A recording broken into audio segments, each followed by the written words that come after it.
the Lord a hand clap of praise. Hallelujah, Lord Jesus. Please lift up. Our prayer requests are still the same. Lift up Sister Elizabeth's mom. How is she doing? Okay, that's good news that she's being stabilized. So keep on keeping her in your prayers. Also, Sister Ivana, continue on lifting up in prayer. I believe Sister Angel's family, especially her dad. And then also pray for God's protection for your pastor and Sister Teresa and the girls for a safe return. I'm not sure what date. I believe it's the 29th. Yeah? Okay. One of those days. Just cover the whole week. Amen? So that God keeps them safe. We've been following them on Facebook and they are sharing so much awesome things. I'm actually sold for Japan now. That's one of my vacation places now to go. But keep them in prayer. Amen? We serve an awesome God. We are going to dismiss our music team. Thank you again. And also our children. They're going to be staying in here with us. Amen. Thank you for being faithful to the house of God. We are blessed today to be listening and hearing from the ministry of Brother Tom. So if you love Brother Tom, say, we love you, Brother Tom. Amen. Put your hands together and welcome the preacher to the room. Amen.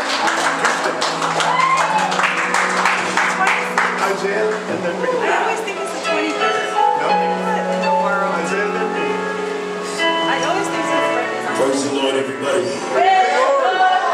Oh, somebody shall praise the Lord. Oh, go ahead and bless God in this place like we know how. Hallelujah, Jesus, hallelujah. Thank you so much, Brother Archie. Just to let you guys know, it's been a while since I've been in this position. Amen. But I'm not worried. I'm not concerned about what I can't do. I'm more concerned about what I might do wrong. You ever get to that point? Anybody? Raise your hand if you ever was placed into a position that you know you can't do the job because the boss or the preacher or somebody just trusts that you can. But even though you know yourself, you still have a slight bit of doubt that you just might not be able to do it. That's good. Being a preacher is not an easy job. That's why I totally love my pastor, Michael, for entrusting many ministers that can come out of this church. Amen. And there are many that can come out of here. Many can do a better job than myself. I'll even say boldly that can do a better job from Brother Archie, Brother Jarvis, Sister Joanna. So much more can come out of it. Amen. It's the trusting in the faith that we have in this man called Jesus. We can hope, Brother Archie, we can hope, but that's not what the Bible says. The Bible says faith is the substance of things hoped for.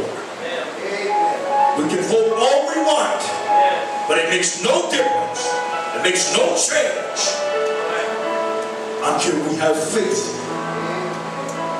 When our faith is applied to that miracle, we now have a moving miracle. Somebody shout amen. Amen. I am going to preach for a very short while, and you all know me by now. I don't preach short while. And if you don't know that, I'm telling you now, prepare yourselves because I'm going to say, I'm going to be fast. And this is what I normally say. I'm going to preach fast. You listen fast. We power fast. That ain't going to happen. So I'm just letting you guys know. I'm going to preach fast, but it ain't going to go that fast. Turn into your Bibles right now to 1 Samuel chapter 16. God is truly good, Brother Jarvis. He truly is. God is faithful. He truly is. God is, as we say, majestic. Majesty almost. He is. When you find this here, Brother Magero, I like the way Pastor Michael and many other people say, if you God is here, amen. I'm not that kind of a preacher. I am good at being me, Sister Trish. I am very good at being me. I don't want to be you. I want to be me. Because if I be me, we be good. Amen. Amen. Reading from the word of the Lord. Verse 10. Again, Jesse made 7 of his sons to pass before Samuel. And Samuel said unto Jesse, the Lord hath not chosen these. Go to verse 11. And Samuel said unto Jesse, are here all thy children? And he said, there remaineth yet the youngest, and behold, he keepeth the sheep. And Samuel said unto Jesse, send and fetch him, for we will not sit down until he come hither. Go to verse 13, please. Then Samuel took the horn of oil and anointed him in the midst of his brethren.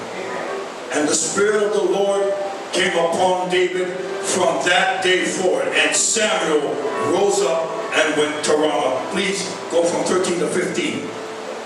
And Saul's servant said unto him, behold, now an evil spirit from God troubleth thee. Place your Bibles down before and let's extend our holy hands as we will pray for the message that I will simply entitle, Brother Archie, the Game Changer. Turn to your neighbor and tell your neighbor, the Game Changer. Lord Jesus, we bless you and worship you simply because you are God and you are worthy. From the rising of the sun to the going down of the same, we will bless your holy name, Lord God. Anoint my lips of clay, let me not to speak anything that you did not say that I should say. Anoint our brains, Lord God, let us to receive your word. All these things we ask in Jesus' name. Amen, amen, and amen. Clap your hands as you are being seated. Thank you so much for standing so long. I'm going to change my mic because I don't like the way this thing cuts in and out. It throws me off. It disrupts my style of preaching. Turn on the number 2. Check 1 and 2. Bring me up a little louder. Take up the highs out of this mic. Take it down to 11 o'clock. Put the lows down. Keep the lights, the highs up at 2 o'clock. Bring the lows down to 9 o'clock. It is good to be knowledgeable in things that you can do. Amen. Amen. My message is simply entitled The Game Changer. Before I go on with any preaching, turn this thing out. I feel like I'm pushing a little too hard. Turn up the volume. Before I preach anything, I want to put my intro out there. This was actually, Brother Jarvis, my very first message I was supposed to preach in this church. It was back in 2005, April of 2005. Pastor Michael saw it fit that I was ready to preach a message. So we practiced, me, Brother Archie, Sister Joanna, we practiced our very first message. Brother, we were going to preach our first message. First, practice. So I practiced the message, change. When I actually stepped on the platform to preach, God changed my message. My very first message I actually preached was entitled, I am able. I asked God, why would you change my message? I'm ready, my God, you give me. You're not ready to preach something you haven't done yourself. But you are able to tell them what you can do. So my first message, Brother Wolfgang, was I am able. From that day on, I am truly able to be more than what I expected to be. Because God sees fit. I am. Somebody shout amen. Amen. Can I change? Yes. Was it necessary? Yes. Was I ready? No. I came into this church back in 1998 and I loved it, people. Loved it because the first time I ever heard the message preached from the platform, Sister Trish, it was entitled, Why Settle for Crumbs? My pastor preached that message on a summer of 1998, my niece was getting dedicated. My sister, Jamie, her daughter. You guys don't know her. She's a blessing to this church, still is. When she dedicated her daughter, the pastor preached a message that day. Why settle for crumbs? From that day back in 1998, I never settled for anything less. You want to take what God gives you, and He never gives you crumbs. So I saw fit that I am going to eat at the table that God had prepared all this food that I may partake in, and I'm never going to just settle for crumbs off the bread. And if God had Big Macs on that table, I want all of the Big Mac. I want the pickle that's in the Big Mac. I want the Big Mac. Even a little sesame seed on the buns. You guys know the song? 2 all beef patties, 2 all beef patties, special sauce, let's cheese, all on the top of the sesame seed bun. That's a Big Mac. That's what I wanted. And God said I could have that. I could have all of the blessings of what God had laid before me. I want it. I'm not going to settle for a little bit of crumbs. From then till 14 years later, I never, ever thought God would give me less. But I gave myself less. I've shortchanged myself many a times. Many a times. Somebody clap your hands up to the Lord. I have failed to say this in the beginning. I like audience precipitation. So I like you to precipitate when I reach a table. You know what I'm talking about. Amen. I'm going to be me. If you're waiting for somebody to preach a better message, Pastor Michael's coming back next week. And then you guys can all come back and bless him. Well, right now, I'm going to have you guys precipitate and I perspirate. And we got it going on. Amen. What do you do? Oh, you... Is that Pastor? Hey, Pastor Michael. Konnichiwa. Good to see everybody. Turn up camera that way, sister. Hey, everybody. Hi, Pastor Michael. We love you, Pastor. We truly do. Okay, come back this way. Come back this way. Come back to the message. 1 Samuel chapter 16. I'm going to sum up the whole message, starting with verse 1. Can I do that? Amen. Just so that you guys get the big picture. Now, from 1 Samuel chapter 16, verse 1, God did not like Saul anymore as a king. This is the choice. King Saul being chosen was by the people. They told Samuel, the prophet at the time, we want a king like the rest of the nations. We want a king. We want a king we can see. We want a king that will wow. That's what they wanted. So Samuel went and prayed to God, and God said, give them what they want. They want one, give them the best they can. Whatever would suit them so that they would know they're not like everybody else. They're different, but if that's what they want, give them. So Samuel finds a king, and his name was Saul. You guys know this guy, right? Good. Saul stands head and shoulders above the rest of the people in the nation of Israel and Judah. Both of these kings, both of these nation people. Come on, you're going to give a little, no? Turn on my mic just a little bit more, please. So Samuel goes and anoints this man. From the time when God anointed Samuel, God never did one thing that Samuel told him to do. He did everything but backwards. Literally. He kept screwing up. God told him, look, you gotta go. Challenge him. I don't want you to challenge his kingdom. I want you to take him out. He didn't listen. He killed all the men, but he kept the kids and the animals. Or we could use the animals to sacrifice, is what Saul said. And Samuel said, that's not what God said. We cannot be different if you keep wanting to be the same as everybody else. God said, I have made you a chosen generation. You guys are a peculiar people. We have the right to be different. And the only way you'll ever be different is to make sure you realize who you truly are. You can change. Not change for the fact that you want to change. Change for the fact that you will affect somebody in the process. Somebody shout amen. Amen. Can you please, Shanice, put up verse 10 of 1 Samuel chapter 16. Now, God had told Samuel, but you gotta go find him a king that I will suit them for. Okay, I'm going to send you to go to the house of Jesse. Now, here's understanding. When God sent Samuel to Jesse's house, he didn't tell him what son was going to be the king. He just said, in the house of Jesse, there's a king amongst his sons. That just go. So Samuel never liked. Ain't that just like a preacher? Or ain't that just like God's people? God tells us to do something we think we can do better. That's me. That's how I'm always thought. God will give me a message, I'm going to put a little bit of me in there.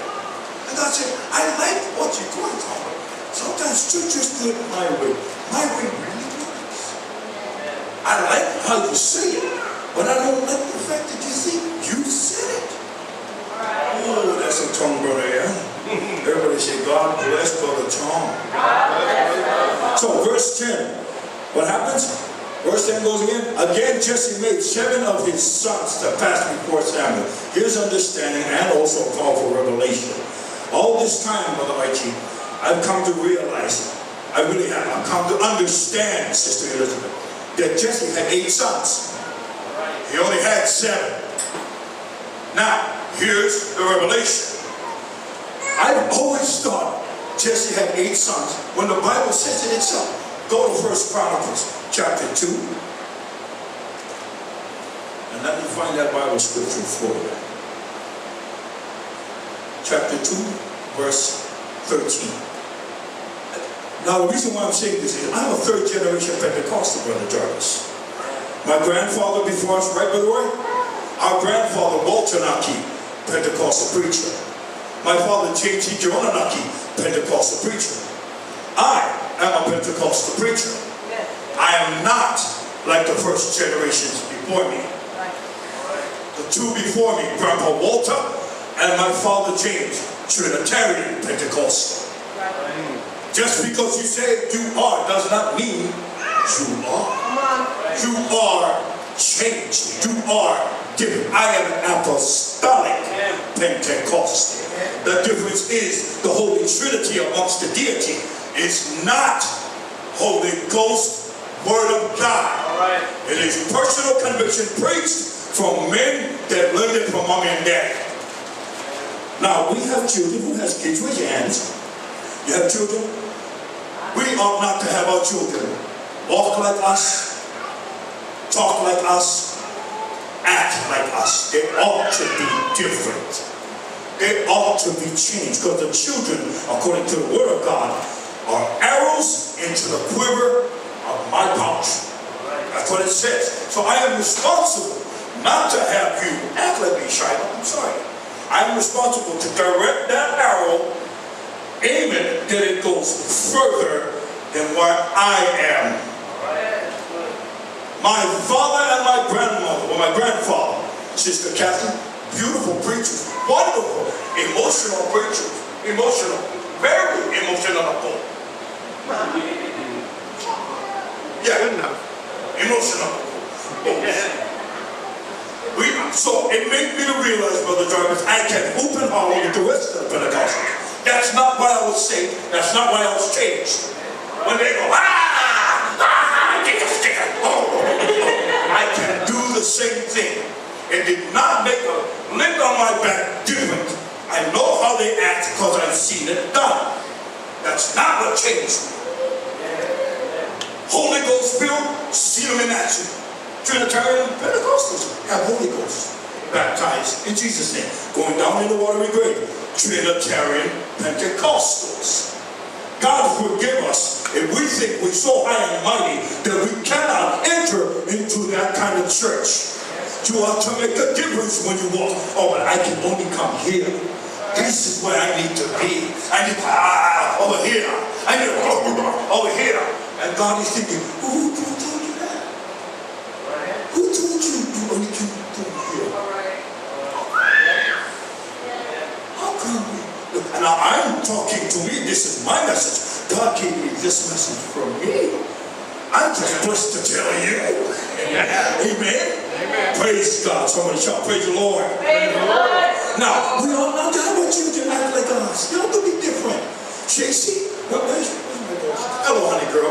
You ought to be different from me. Now it makes sense when Brother Archie says, I'm going to take my children to go and give them a better education. because he doesn't want them to be like him. He wants them to know Jesus at a higher level, at a better plateau. And the only way you can do that is you take away you're not used to. Sometimes it's good to be amongst each other, but there's so much more than this. I'm going to quote an amazing woman of God. Her name is Sister Kathy Sawyer. You probably never met her, but she's such a blessing to the house of God. Oh, hey, Sister Kathy, good to see you. We were just talking about you. She told me, Brother Tom, are you going to miss your daughter? She said, yes. I'm going to miss her when she goes to college. She's going to go to Christian Life College. I would love it if she could stay here, but I will do her no justice if I did not crank that ball back, put it in, and shoot her to the direction she can reach. And Sister Kathy said, it's better that she knows there's more of us out there than there is of us here. We affect here, Sister Elizabeth. Our children ought to know they can do so much more, because in your eyes, in my eyes, they are game changers. We are not just simple people. Go ahead and clap your hands and tell the Lord. We have the differences of ours. Jesse, chapter 2, verse 13. And Jesse begot his firstborn Eliab and Abinadab. Everybody say Abinadab. No, that's not what I said. I said, everybody say Abinadab. Apple, you got married and moved, you deadbeat Christians. Hurry up. Now I want you guys to try it again. Try it again this time. So do what I said. Try. Just try. Ready? Abinadab. That is unity. That is unity. If you don't do that, you are disrupted. You are all you. You're going to keep thinking, now my mother never told me I couldn't dab in the house of God. Well, the reason why you never dab in the house of God is because half the junk that we have learned in our past, we still do it today. Brother Tom, did you just say that I never changed? I said there are some things we do that Mommy and Daddy taught us we should have forgotten a long time ago. Yes. I never said that it didn't make a change or a difference in your life, but is it changing you for Him? Amen. That's why, Sister Kathy, when my dad used to say, oh, my grandpa, when my grandpa preached, I really believe that he had God's hand on him. He had God's movement. The anointing of Jesus was on him. Then when my dad would preach, I felt nothing. Why? He preached the exact same way as my grandpa did. It will become boring. Amen. Because it's personal conviction that you think you're carrying out and not biblical principle. What's the difference between biblical principle and personal conviction? I can come up here and tell you, we as a church, we do not whistle at night because the devil's going to hear us. That's personal conviction. That's not Bible. Right. That's not biblical principle. I said it, not because I said it, you think it's real. Amen. Yeah, Brother Tom said, we shouldn't whistle. You know how long that junk is carried on in the history of my family? You know how long that, you cannot lie down on this spot pointing toward the tarot patch because the Obaki monster will come get you. Till today, I never met one Obaki monster. I met a lot of fat Samoans, short-stunted Filipinos, but not one Obaki monster. But because Mommy and Daddy said, it must be the Word of God. The Word of God states that David, Jesse really had 7 sons. So I'm going to believe what the Word of God says. First Chronicle has to match up with First Samuel. It has to. But it does say that he has 8 sons, Brother Tom. Right there it says, Jesse begot his first son Eliab, and Abinadab the second, and Shimon the third. Move on to 14. Nathaniel the fourth, Rahai the fifth, go to 15. Oziam the sixth, David the seventh. Just to make sure that I'm telling the truth, go to the next verse. Nothing else. He going into the sisters. Amen. 7 sons existed in Jesse's house. Then he had 2 sisters. He had a mother and a father, which made him 2, and a partridge in a pear tree. Bottom line, what Mommy and Daddy tell us, take it to the Word of God.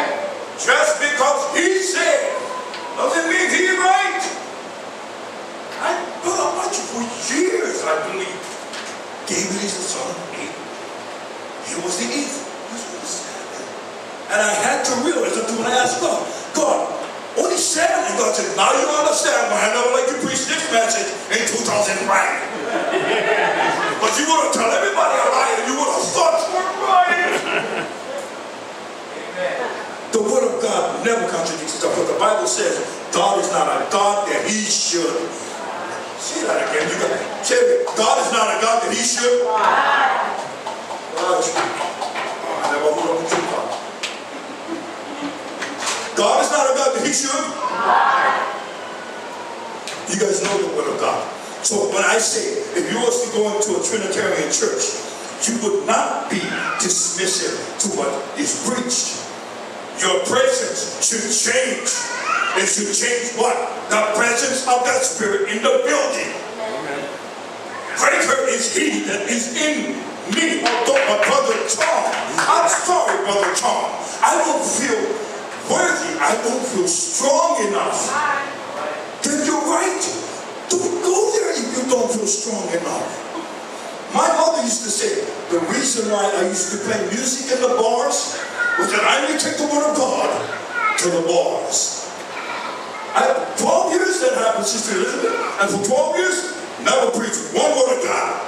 I bought like 6-7 Heineken bottles, drank with the people that was in the bars, and never affected one soul. So yes, if you don't feel strong to go in that direction, don't. In all thy getting, get understanding. But I'm telling you tonight that if you want to go take somebody with you, don't ever go by yourself. You want to start a Bible study out of Macau? You can, but you have to approach the leadership that will back you up. God would not put you into a situation knowing the circumstances would change. You can't come up. You can be more. We are the ones that stop us. We are the ones that believe. Oh, and I'm speaking for myself, Brother Archie, for myself. I believe with all my heart God had called me. I believe, Jesus, you have. But you gotta make sure that you're telling me the truth. Because I don't like to step out on that line if you're not sure. Anybody ever question God? One day choosing you is the choice, the right choice. It's always the right choice. If you're in the house of God right now today, believe you me, it was God's perfect choice for you to hear what's going to be said. Because 14 years, Brother Archie, I could not preach this message for 14 years because God said, you're not ready to preach that.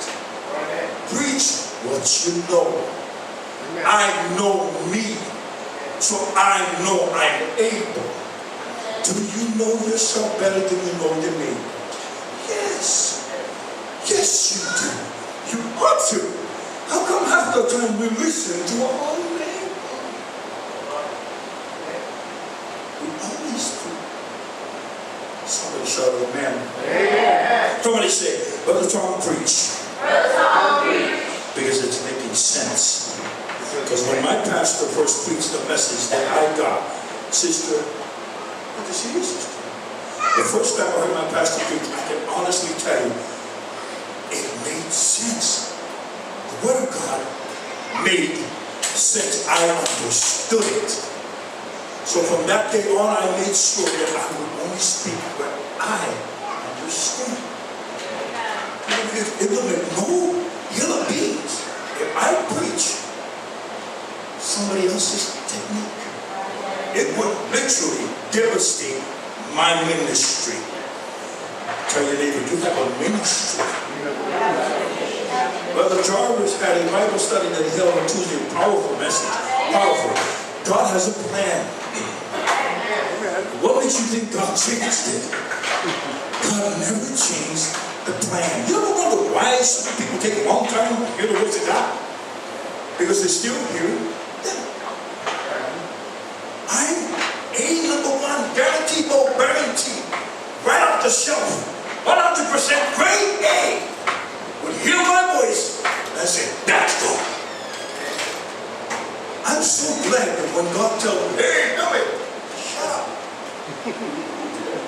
I heard him say it. Because how many times, many of you ever come in and shut up there? Yeah, shut up, you bag of words. I heard from God. God told me, hey, son. Shut up. No, just get there. I want to talk to you. God speaks in a still, small voice. Amen.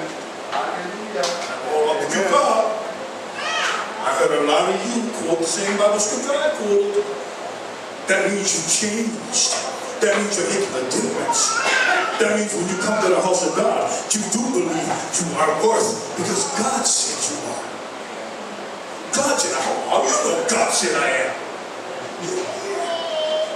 You believe with all your heart that somebody didn't just pray for you, but they trust in what you're doing tonight, what you're doing here, will make a difference later on. I've always believed in duplicating myself. I just don't know how to do it. I really don't, Brother Jarvis. I want to make more keyboard players. I want to make more bass and guitar players. I want to.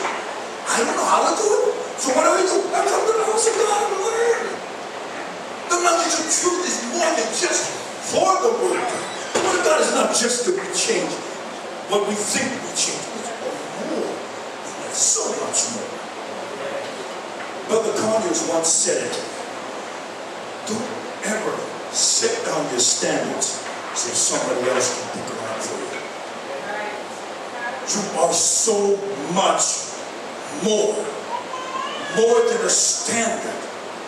Now I need you to go back to 1 Samuel chapter 16, verse 11. That was my intro. Pretty good, right? Now I'm going to start preaching. Okay. You guys mind if I preach now? Amen. Wait, do you guys mind if I preach now? No. Come on now. I have a whole up with you, I haven't come here to tell you guys what you guys already know. I'm going to tell you what you can do because God said I can. And why would I tell you you cannot when God said I can? Nobody in this house ever told me I couldn't. But, very first message that I heard when I got the Holy Ghost. But, God, the entitlement of what my pastor had preached when I got the Holy Ghost.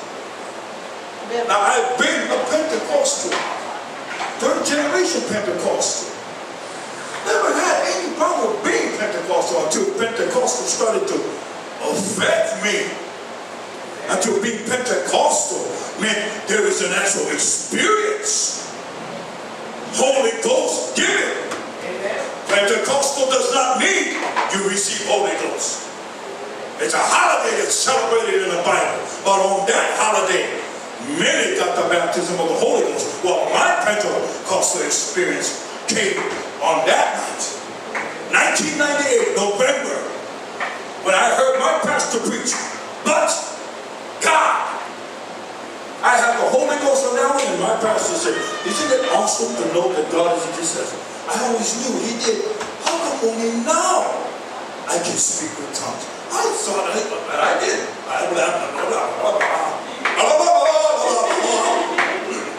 But no, the difference is that when I started to speak, I felt change. Amen. Right. Verse 11, and Samuel said unto Jesse, are here all thy children, basically in a nutshell. That's what you get. Oh, you get any more kids, bro. You bought me Eliab, Abinadab, Shema, Shadrach, Meshach, Abednego, and all them other crazy ones. The Darth Vader. Do you have any more kids? That's what he said. And he said, Jesse said, there remaineth yet the youngest. God forbid us to ever know that you have talents that nobody else know about but you. Right. You have some things you can do that you would probably say, that I've heard many say, Brother Jarvis, oh, I do this to myself. I do it when I'm by myself. I sing in the shower. I pray and I speak in tongues when I stay in the closet. Oh, nobody know that but my wife or my mom-in-law can. That's hidden talent. Jesse was so embarrassed of his son David. My mother had him up with the sheep. He hid out his talent. That's his. That's nobody else's. It's Jesse. And Samuel had to, the man of God had to literally work up on him. That's all you get. You gotta have some more. You gotta have some more.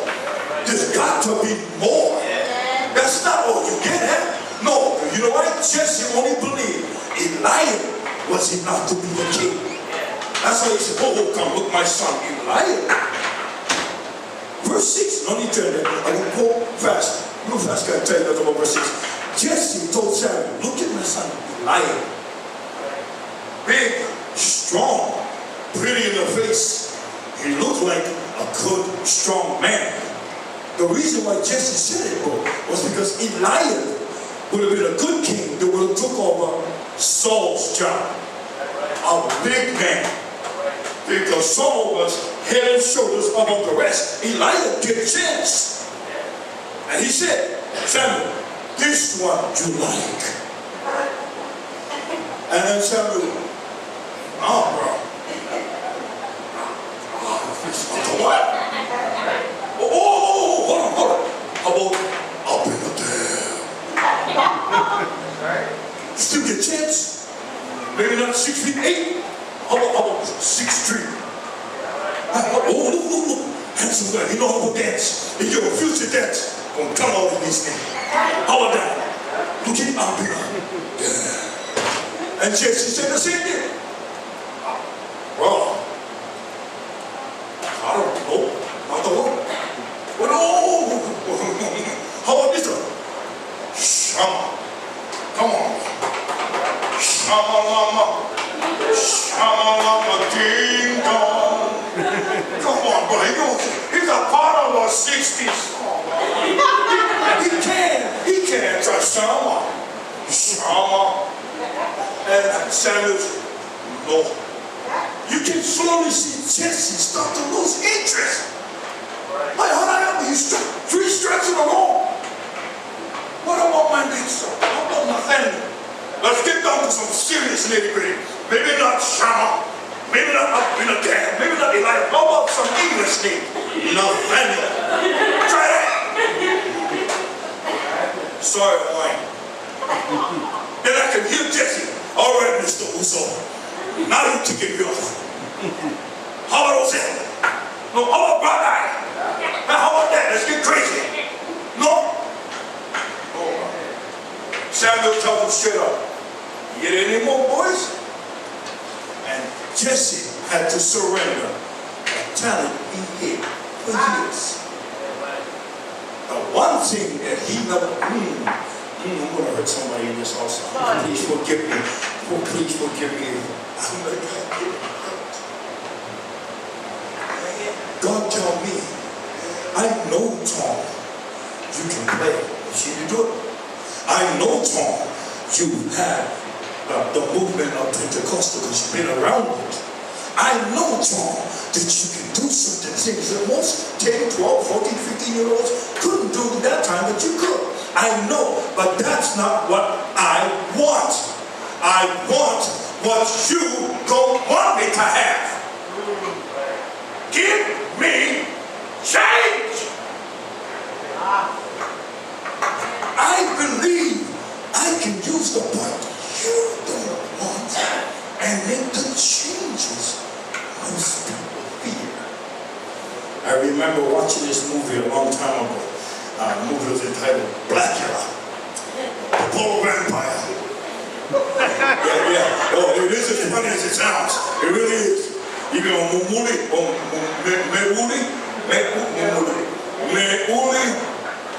Vampire. What's up? Black Vampire. Blackula. Now you just laugh what you like. I don't care. Because God gave me a message in that movie. God said, Tom, listen to this. You like the Blackula movie. Now I'm going to give you revelation to that movie. That black vampire walks up to the white guy that was trying to kill him. And he says, you know why you're trying to kill me?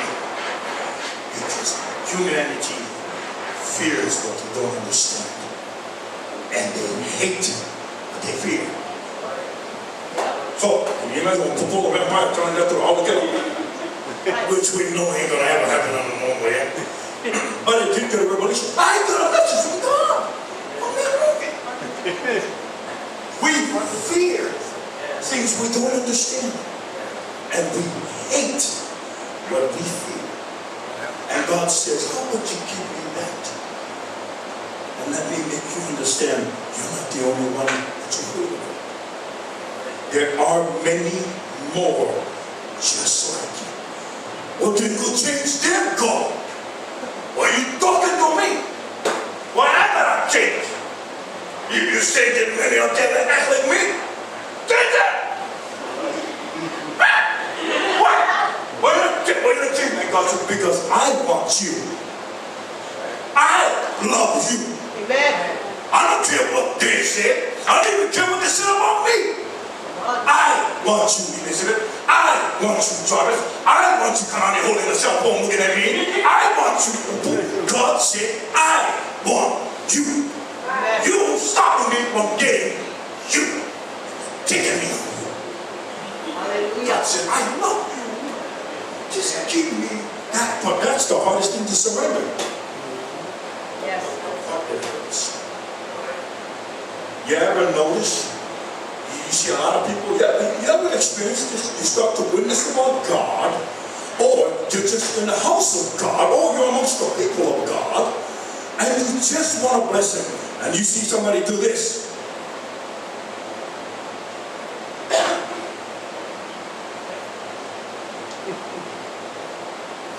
What you doing? Why are you acting like that? Or they might not say it, but you can see it. You can read the actions. You're not stupid. Right. Because I'm not stupid. I'm a very brilliant man. Because God said I am. I'm standing before geniuses in the house of God. Most of us will respond by simply going silent. Because the face all of a sudden matters. Somebody's twisted jaw, distorted attitude, stop me from changing the situation. You really can't tell your neighbor, you can change the situation. Just by being there. Amen. I don't think you heard me. Let me say that again, Sister Kathy. I will still in my language. Stand up. Shut up. Bless God. Amen. Amen. That just might be enough to change the situation. Amen. Go ahead. You know. I'm going to step up. I'm going to step up there on faith. How many of you tonight are sitting in the same chair you've been sitting in for the past 6 months? We're in dire need of change. Something as simple as that. Something as simple as just getting out of your chair.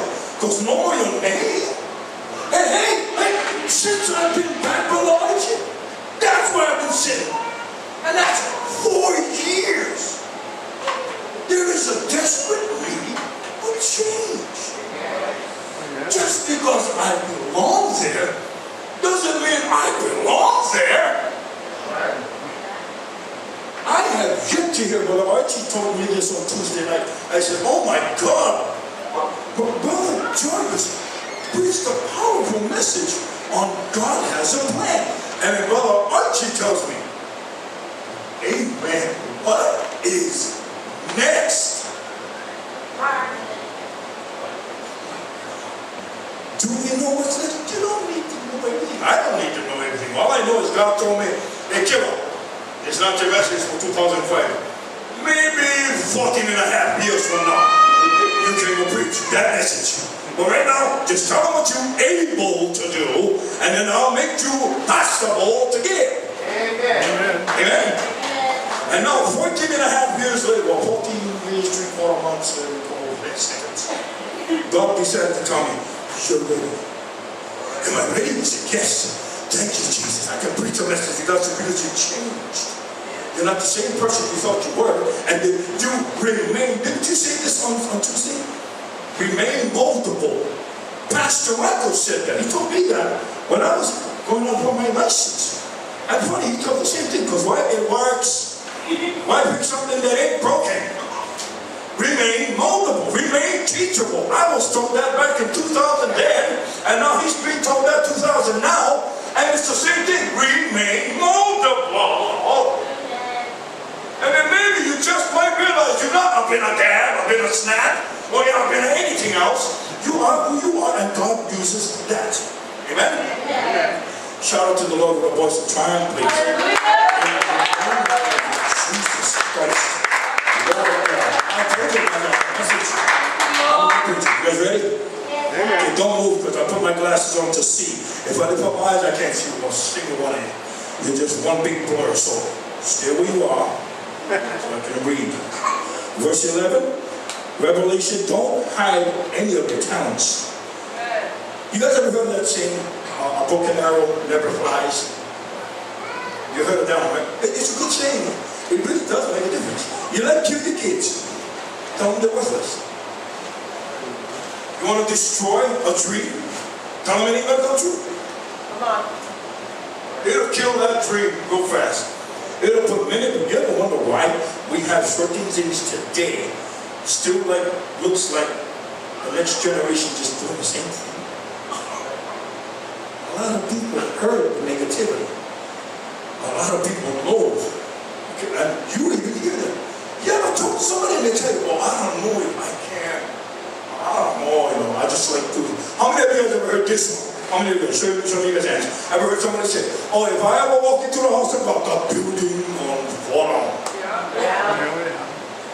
Oh, if I walk into the house of God, all the TV's going to explode and the Bible going to melt. And we've always heard somebody say God, their capability of in the house of God. Because they've heard somebody tell them that. Right. I've heard many people tell me that for years. My dad used to say, my very own dad, right? When I'm talking to my big brother, who else would know me better than my big brother? We walked the same path where the man that we grew up with would literally blow up all these nieces and nephews of his, and we never once scratched the surface. And he made it clear. Oh, wow, you're a bad father. I really believed it. Because I never thought I could be anything more than what my cousins could amount to. And then all of a sudden, the man of God shows up and says, hey, Tom, you need to start considering preaching. Yeah, you know what my pastor told me, Kalani? Don't consider it because I think you do a good job. Consider it because I believe the next generation from you will be in a direction of darkness that you will never experience. They are ready, Tom, when you're ready. It's supposed to hurt when you teach your children and they reach that age where they're going to go off and become more. They want to study and know more knowledge. It's supposed to hurt. You've held them for so long. You've cuddled them, you've cradled them, you've acknowledged them, you've given them understanding. It's supposed to hurt when it's time to call that ball back and let them fly. It's supposed to hurt. Amen. You put a lot and invested a lot of yourself in them. It's supposed to hurt when they take off and go try something else. Because God sees them fit and ready. And count yourself a blessing that you could see. Many of us in this house today have children that would exceed us. Can we let them? Yes, Jason, I'm gonna miss you. Yes, Kanoilani, last year when you got married, my heart broke. But I believe that I said, study to show thyself approved unto God, a work that needed not to be ashamed, rightly dividing the word of truth. God's word directs you now. So when I talk back and say, fly, my baby, fly, I don't know where, but fly. All I know is I don't want to aim here, because you might not reach what I think you can. So I'm going to aim a little higher. I'm going to pull back a little stronger, and I'm going to let you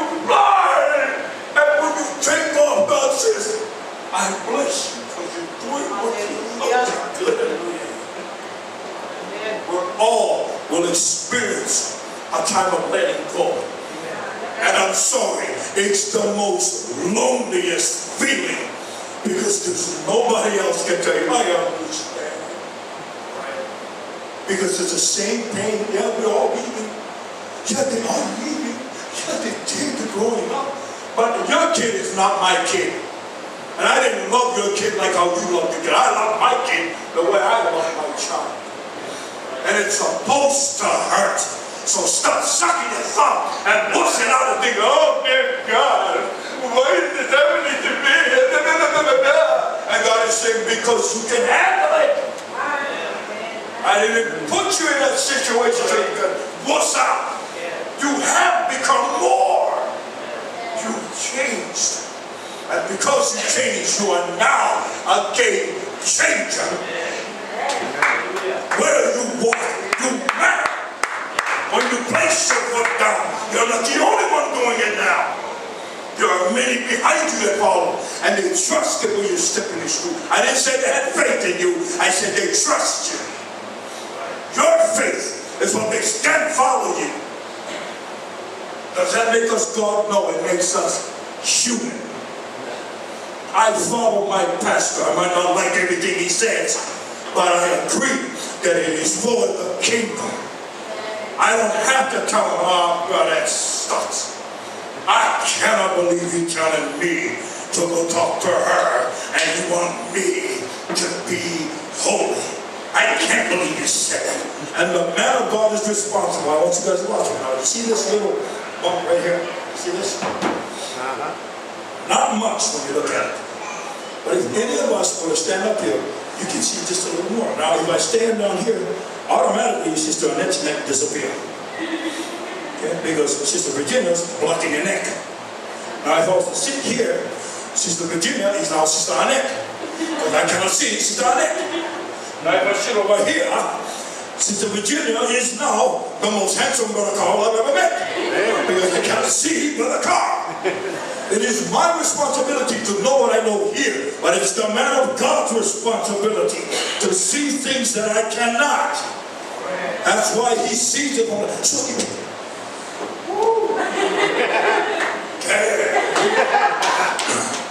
It is where it is to be.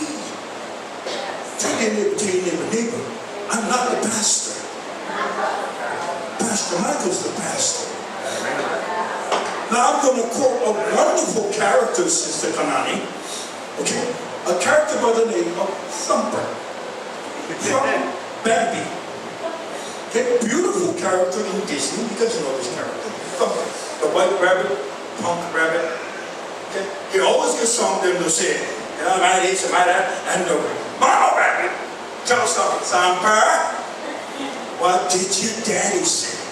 And Thumper said, if you don't have nothing nice to say, don't say it. What you thought? You guys saw the same movie that I saw. Powerful revelation from a prophet. That's a rabbit. Don't say anything. So I'm saying, if Pastor Michael tells me to go clean the toilet, and I don't like it, it's not going to be an anointed word of God. Because I get Brother Archie to now agree with me. Pastor Michael made me start the toilet there. Come to my house, Brother Archie. We're going to fellowship. And we're going to pray unto God about that jerk. See, if I get two or more, the Bible says, if I get two or more, then we know it's God. Now, you might know somebody like that. Some of you might be somebody like that. Because I know I am somebody like that. And I know that I do. Shaughnessy knows me. My wife knows me well. Just because I can doesn't necessarily mean I should. And my pastor would tell me things that I would go home and cry to God. No, Jesus. No, God. You told me I am going to be this, Lord. Now keep him up by having these kids run around the house and make sure he can't sleep. I'm trying to direct God's path. And God said, I didn't tell you to do that. I'm talking to you for you. I'm not talking to you for him. I want you. I love you. And I truly believe, Sister Connie, that everybody in this house knows God loves you. Knows God loves you. But maybe you just like me. Gotta be reminded. So, without any further ado, let's, when we come into the house of God, encourage someone. Encourage them.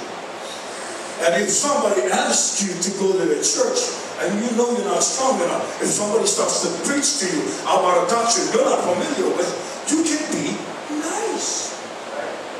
Just listen. Brother Archie said this last week Sunday. Nobody has the right in religious stance to shoot somebody else because they don't believe what they believe. It's just straight out wrong. It doesn't have to be Bible. It just has to be bogus. You don't have to be nice because the Bible said it. You can be nice because mommy taught you. Amen. Amen. So, can we do more? What is more, Brother Tom? How can we talk about going to other churches? That's the extreme. How about we start with something simple? Go ye into all the world. Jesus said that. Yes. Go ye into all the world. I don't care, Brother Jarvis, about this world. But when I look at Shaughnessy, everybody says, God bless Sister Baby Cakes. See, half of you guys are dead on me now. Come on. God bless his Sister Baby Cakes.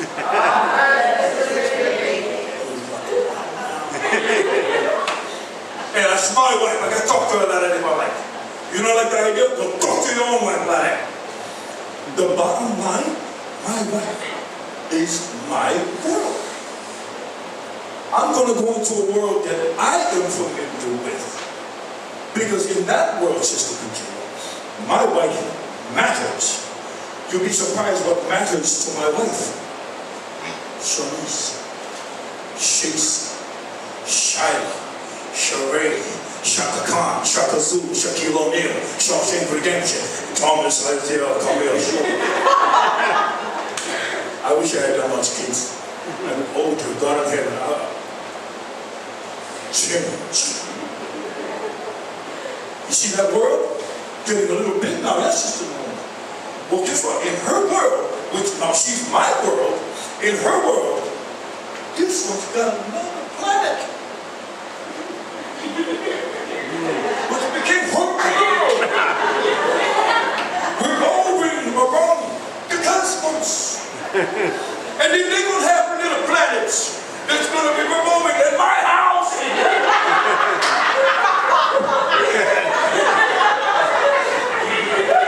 Somebody shout, praise the Lord. The world gets bigger because of our perspective of what we see matters. Nobody will care about what you know unless if you show them that passionate fire burning. Nobody's going to ever know. Everybody knows I love Shaughnessy. Everybody knows that. Sometimes they even tell me, at my job, sister, hey, Bash, pay attention.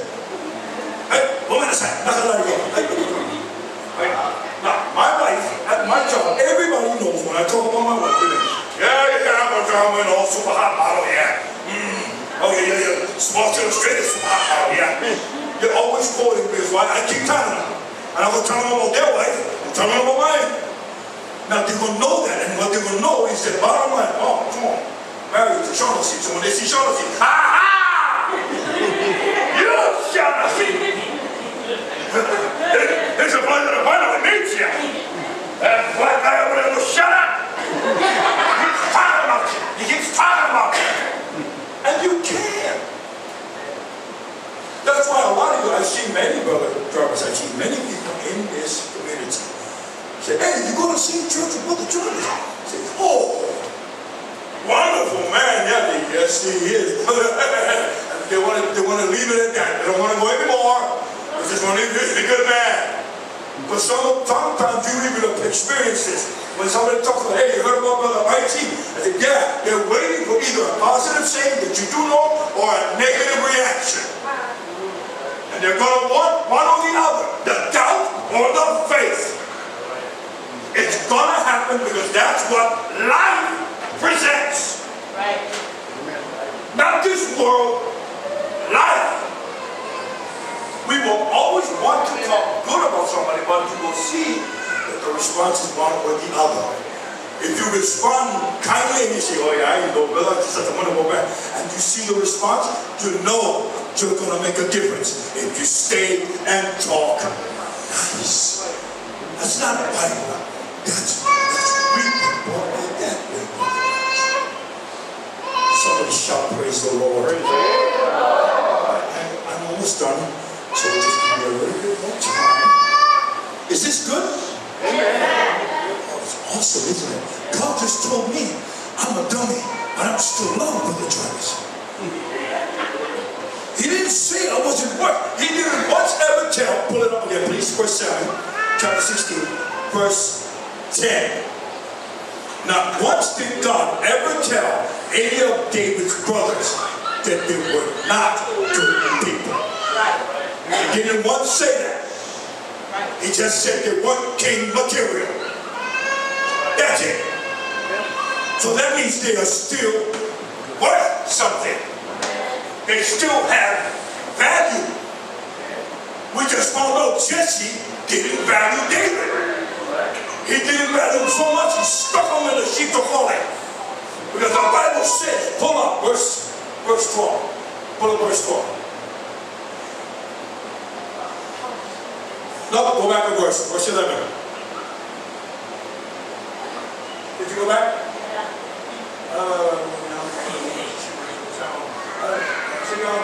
No, go to 12. Again, go back to 12. And he said and brought him in. Now he was ruddy, dirty, completely stink. That's all David knew. Where the father sent them, you know what to do, David. We get company, you're not supposed to be here. But do what you're supposed to do that you know you can do. So he sent them out with the sheep. Right. And out of the sheep watching, he became ruddy, stink, dirty, putrid, feel out. He started to look like the sheep. Started to smell like the sheep. When they brought him in, that's the first thing Samuel saw. Ruddy and dead with all of a beautiful countenance. He was still, just like the rest of his brothers, handsome, still good looking, still respectful, like his brothers. He was still honorable to the man of God. He showed up dirty. The father said to him, hey, come here. Your father like to come in, hurry up. So father come running in, still doing his whole outfit was still that of tending the sheep. But he came straight to the man of God. Stood in his sheep clothes look, in his shepherd job title. And he still stood there proud. I was hungry. Get you some people too. He was still respected. Because Jesse, though he hid that challenge, still taught him the same way he taught the rest of his sons. None of God's people. That means the ones outside. Too. Not worth less than. If you talk to a God worth, if you're standing by a big God potential, if you're standing close to them and all they like is money and you can give them that money, you can also give them God bless you, because that'll be more than what they got before. And it can, and it has, and it will make a difference. Oh, but what you trying to tell me now? I gotta give money? Well, give something. Because Peter and his boy, they was hanging out together. That one guy that couldn't walk, they told him, sit up. I don't want money, but I can make you walk.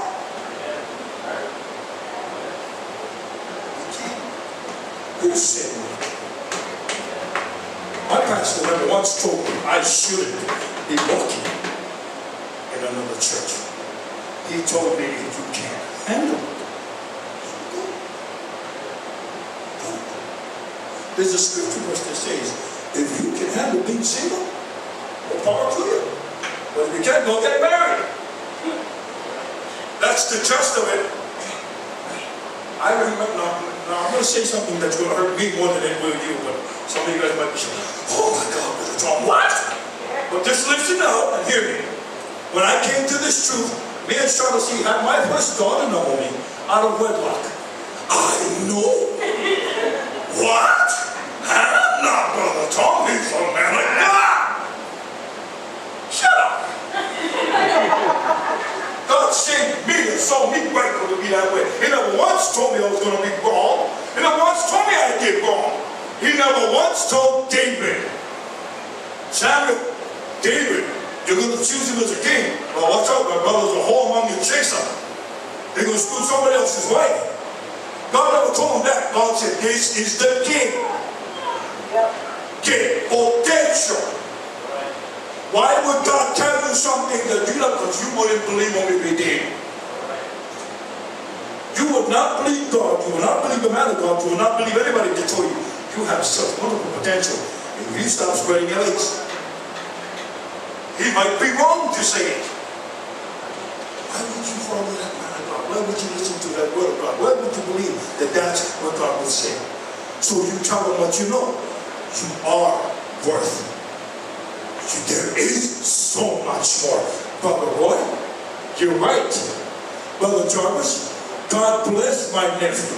But there's so much more my nephew can do. There's so much more. Beautiful writing. Well, Brother Tom, you telling me my son will be a preacher? Yes! Why would I tell you anything less? Amen.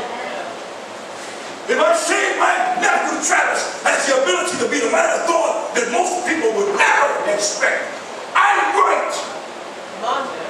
Because God said I ought to encourage my brethren. Amen. I ought to prefer my brethren. I ought to lift them up.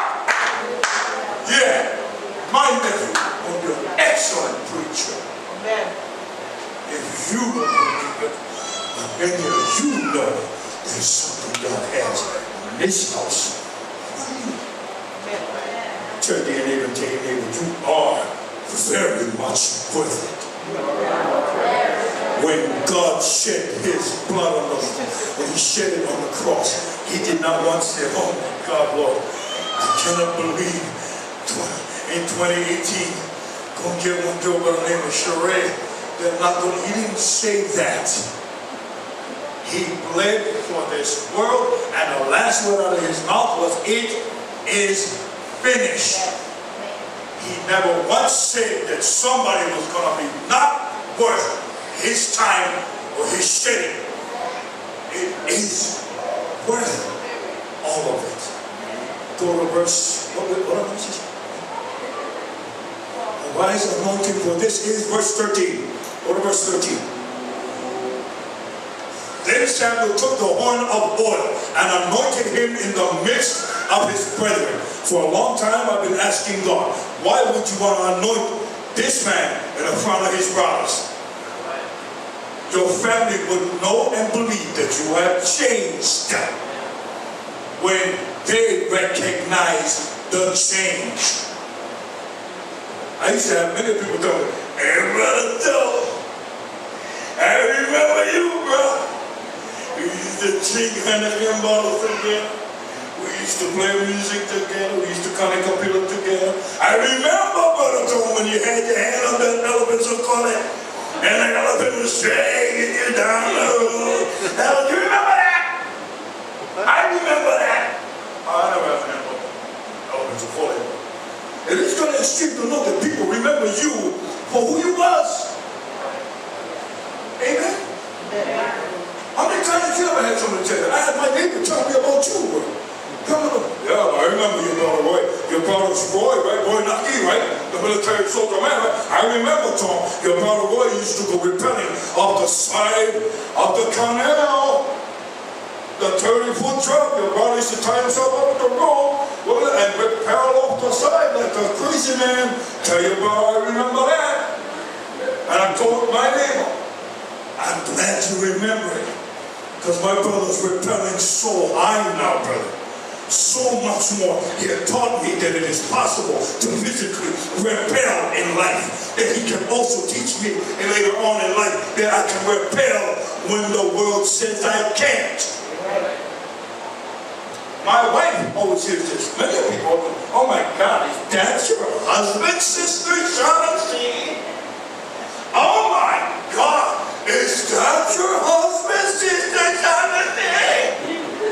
Yes. And my wife would say, yes, he is. Catch him, get in the tracks. Get checked. We can end all ridiculous nonsense amongst the outside world, including the inside church building. You know who make the best gospels? Christians. Because we always want to lay hands on somebody with problems. Can I pray for you? Would it be okay if I ask you what I'm going to pray for you about? Oh, Jesus. I know what we're done. You're never going to believe what I'm going to just tell you. Oh my God, that you'll get this.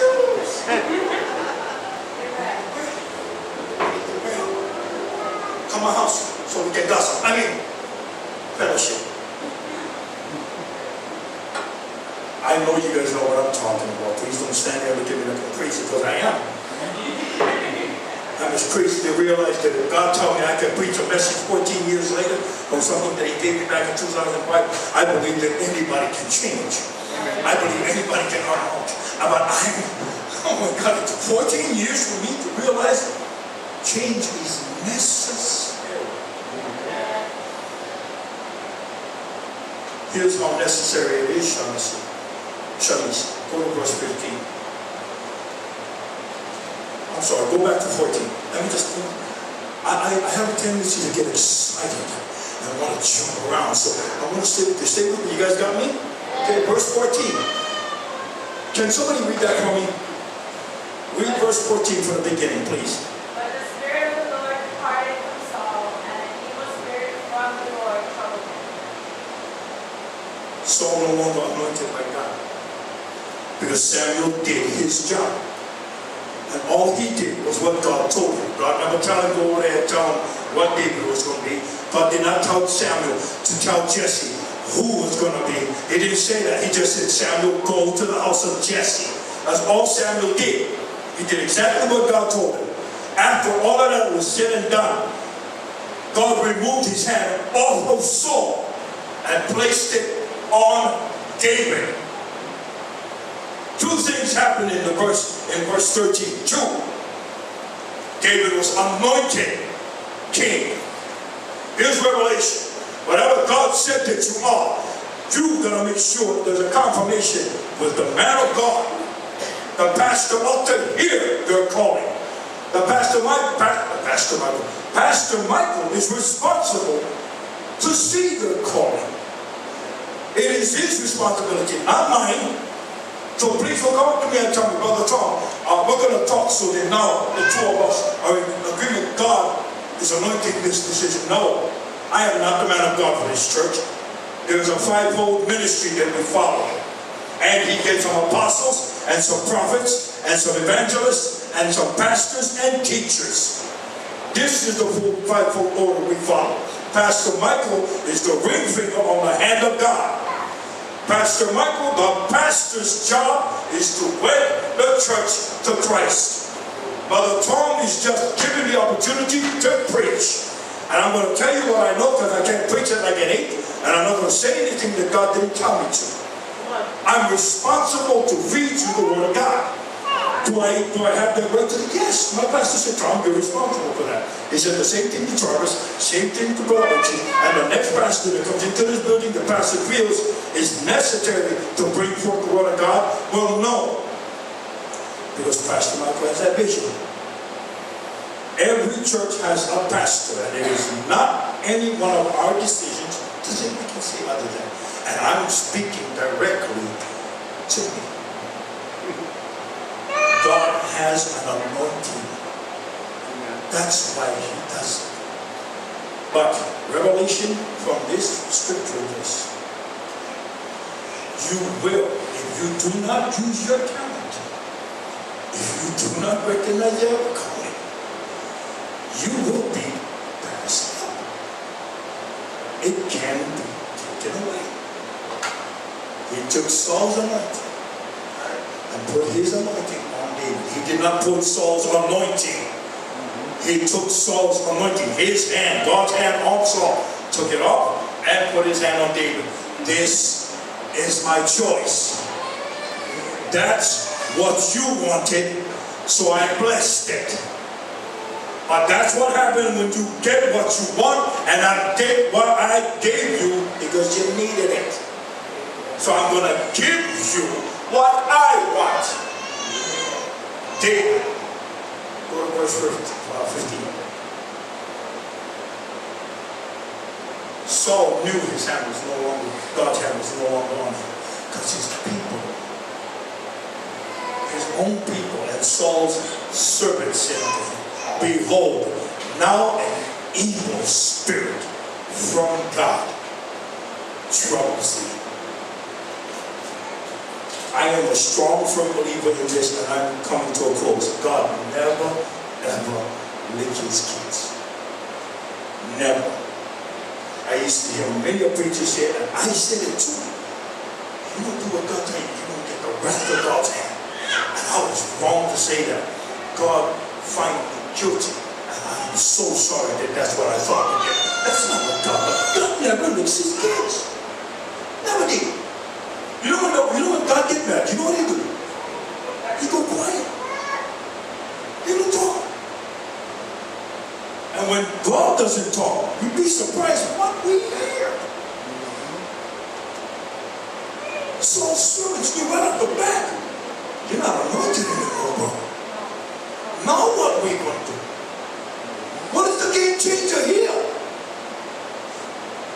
Amazing. Stand with me. I am completely and utterly done now.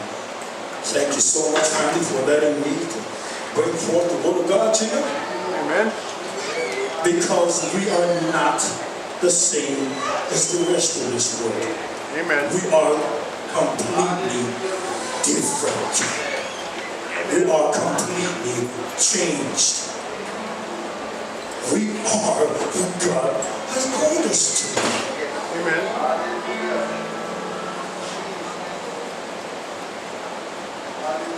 Hallelujah, Lord Jesus. Hallelujah, Lord Jesus.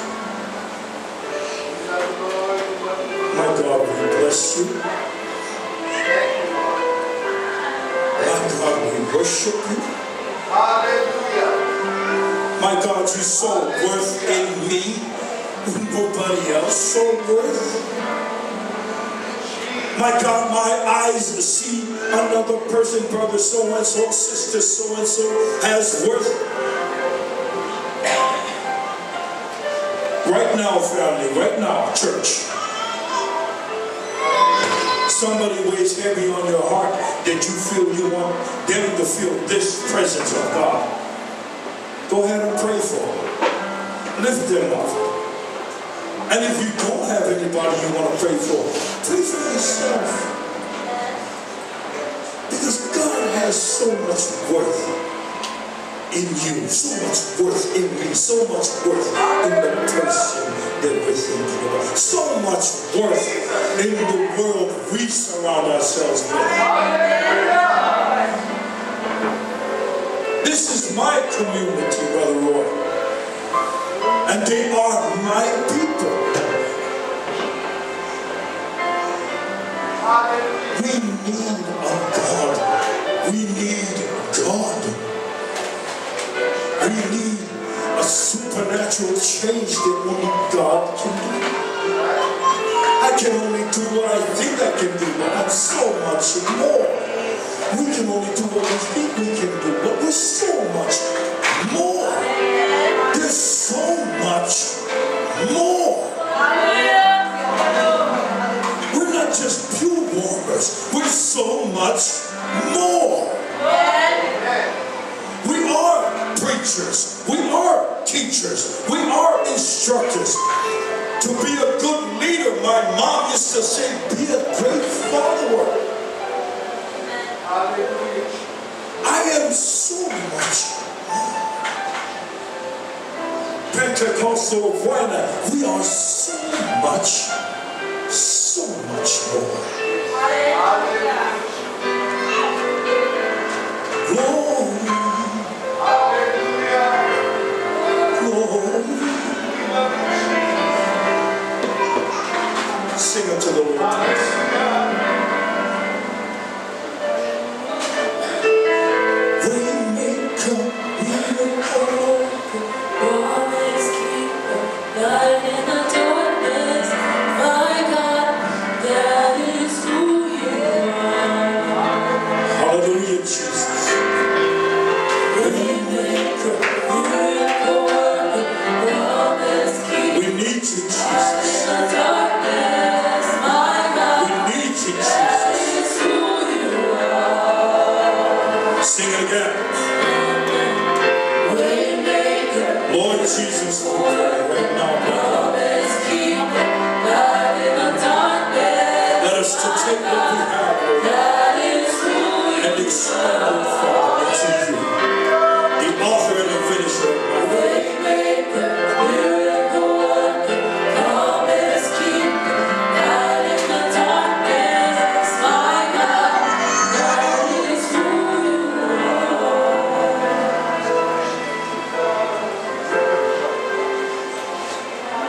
Hallelujah, Jesus.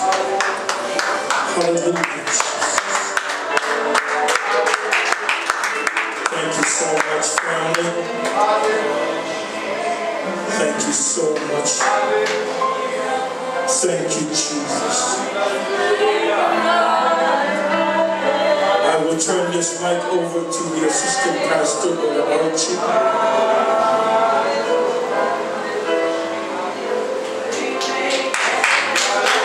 Hallelujah,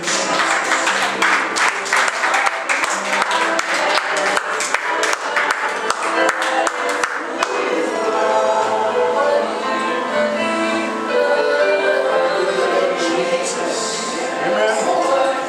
Why don't we lift our hands and let's reach out to him right now. Lord, change comes when we know who we are.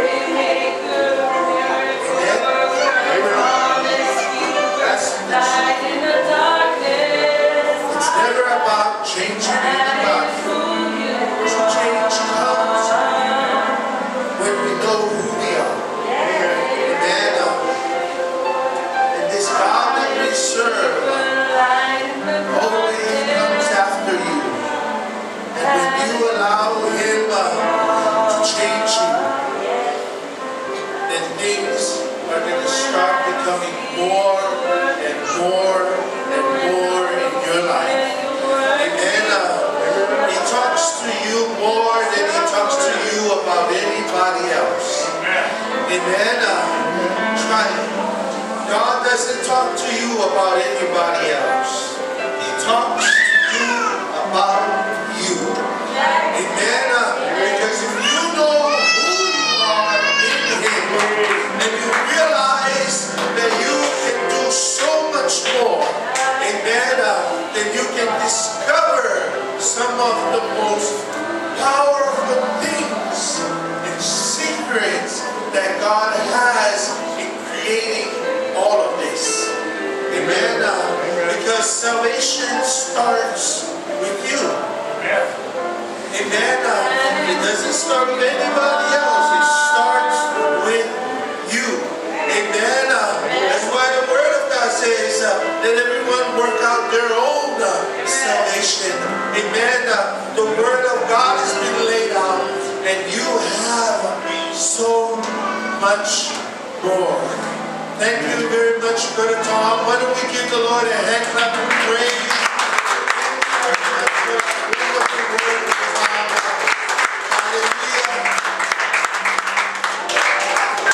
When you believe in change,